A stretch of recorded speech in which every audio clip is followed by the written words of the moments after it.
सगळ्यांची त्याला पहिलं मेन आहे.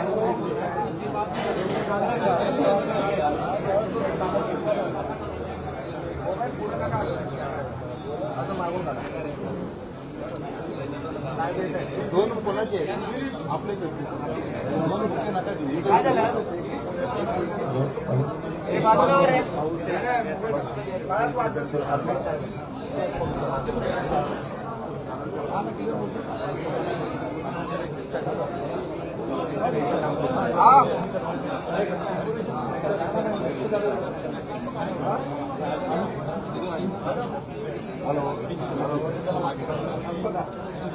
हॅलो. या ठिकाणी आता पक्षप्रमुख आदरणीय माजी मुख्यमंत्री उद्धव साहेब उपस्थित राहणार आहेत. कल्याण लोकसभामधील वार्ड अंबरनाथ विधानसभा 41 चे नगरसेवक भारतीय जनता पक्षाचे राजेश देवेंद्र वानखेडे यांचा या ठिकाणी साहेबांच्या हस्ते प्रवेश होणार आहे.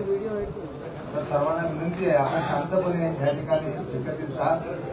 साहेबांचं आगमन होत आहे. साहेबांचं स्वागत करायचं आपल्याला सगळ्यांनी या ठिकाणी. उद्धव साहब आगे बढ़ो, हम तुम्हारे साथ हैं. हिंदू हिंदू सम्राट बाळासाहेब ठाकरेंचा राजेश वानखेडे आगे बढ़ो, हम तुम्हारे साथ हैं. बाळासाहेब ठाकरेंचा हिंदू हिंदू सम्राट सरकारने मान्य श्री बाळासाहेब ठाकरेंचा आवाज कुणाचा? शिवसेनेचा. काय कुणाच्या बापाची? पक्षप्रमुख आदरणीय उद्धव साहेबांचं आगमन होत आहे.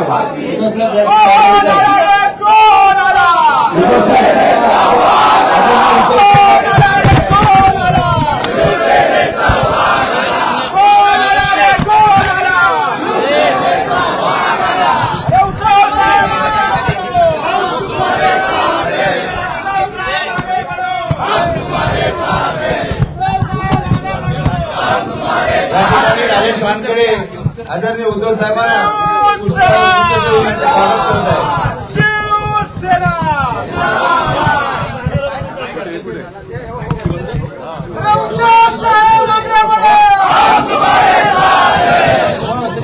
राजेश वानखेडे यांचं आदरणीय उद्धव साहेबांच्या नेतृत्वाखाली त्यांचे आम्ही या ठिकाणी स्वागत करत आहोत. तर उल्हासनगरचे नगरसेवक विरोधी पक्ष नेते आज त्यांचं शिवसेना उद्धव बाळासाहेब ठाकरे पक्षात त्यांचं स्वागत आगमन होत आहे. राजेश वानखेडे आगे बढ़ो, हम तुम्हारे साथ हैं. राजेश वानखेडे आगे बढ़ो, हम तुम्हारे साथ हैं. कोण आला रे कोण आला? शिवसेनेचा वाघ आला. अरे कोण आला रे कोण आला? शिवसेनेचा वाघ आला.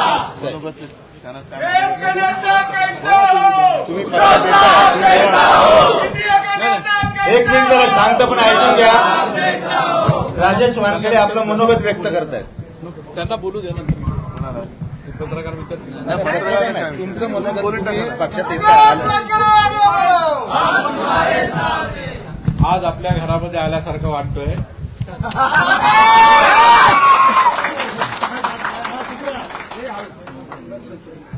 पूर्वी शिवसैनिक होतो आणि आजही शिवसैनिक आहे.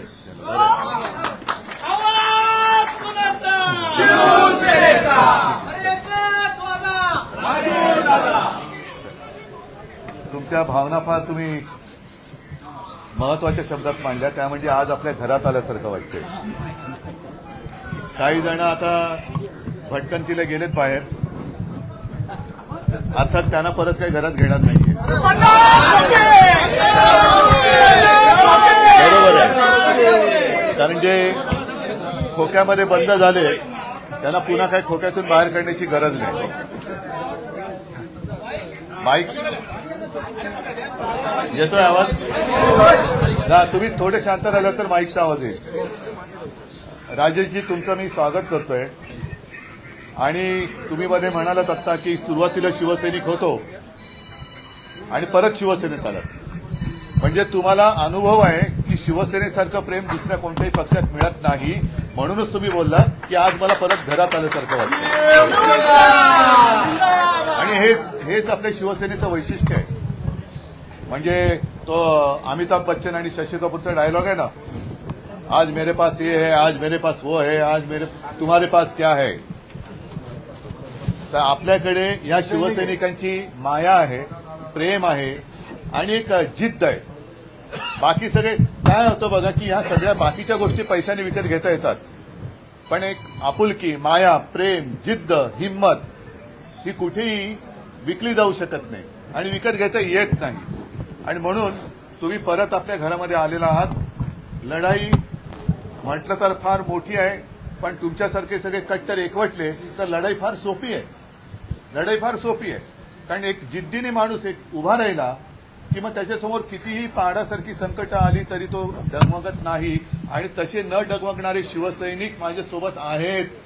म्हणूनच आज सुद्धा आपल्या समोर जे उभे आहेत सगळे खोकेवाले, खोके देणारे, खोके घेणारे, आज तर त्यांनी पक्ष चिन्ह सगळं घेतलं तरी उठता बसता स्वप्नात त्यांना उद्धव ठाकरे दिसतो. कारण उद्धव ठाकरे एकटा नाहीये, उद्धव ठाकरे सोबत महाराष्ट्र आहे. आणि जास्त मोठं भाषण करणार नाही. मी कालच आपला कार्यक्रम जाहीर केलेला आहे. भाषण करा. 23 जानेवारीला नाशिकला या. आपण 22 तारखेला तिकडे काळाराम मंदिरात जातोय. त्या काळाराम मंदिराचं एक वैशिष्ट्य आहे की एक राम मंदिर तिकडे उभं राहतंय अयोध्येमध्ये. अभिमान आहे आपल्याला, आनंद आहे, कारण यासाठी केला होता अट्टहास. कितीतरी कारसेवकांनी रक्त सांडले, शिवसेना प्रमुखांनी सुद्धा सगळं भोगले, सोचले, अनेक शिवसैनिकांनी तुरुंगवास भोगलेला आहे, बऱ्याच काही गोष्टी झालेल्या आहेत. म्हणून जे एक स्वप्न होतं ते कोर्टाच्या आदेशामुळे तिकडे पूर्ण होतंय. कोर्टाला सुद्धा 25-30 वर्ष लागली, कारण मधल्या काळामध्ये आपल्या युतीचं सरकार येऊन गेलं. वाजपेयीजी पंतप्रधान होते, त्याच्यानंतर हे 5-7 वर्ष म्हणजे अजूनही आहेच थोडे काळ, पण वेगळा कायदा नाही करू शकले. कोर्टाच्या आदेशाने होते तर त्याचा आनंद आहेच, पण त्याच वेळेला तो आनंद व्यक्त करण्यासाठी आपण काळाराम मंदिरात जातो आहोत. कारण काळाराम मंदिराचं सुद्धा एक वेगळेपण आहे की राम हा सर्वांचा आहे, राम हा माझा पण आहे, राम हा सगळ्यांचा आहे, यांचा आहे, त्यांचा आहे, तुमचा आहे, आमचा सगळ्यांचा आहे. आणि मला सुद्धा त्या मंदिरात प्रवेश मिळाला पाहिजे याकरता बाबासाहेब आंबेडकरांनी, डॉक्टर बाबासाहेब आंबेडकरांनी सत्याग्रह केला होता. ते वेगळे स्थान आहे. आणि तिथे आपण काळाराम मंदिरात जाऊन रामदर्शन घेणार आणि गोदाकिरी आरती सुद्धा करणार आहोत. आणि दुसऱ्या दिवशी आपली सभा होणार आहे. तर सभेला सगळे या, मग तेव्हा मला बोलायचं तुम्ही बोला. आणि 13 तारखेला मी मुद्दामून कल्याण लोकसभा मतदारसंघात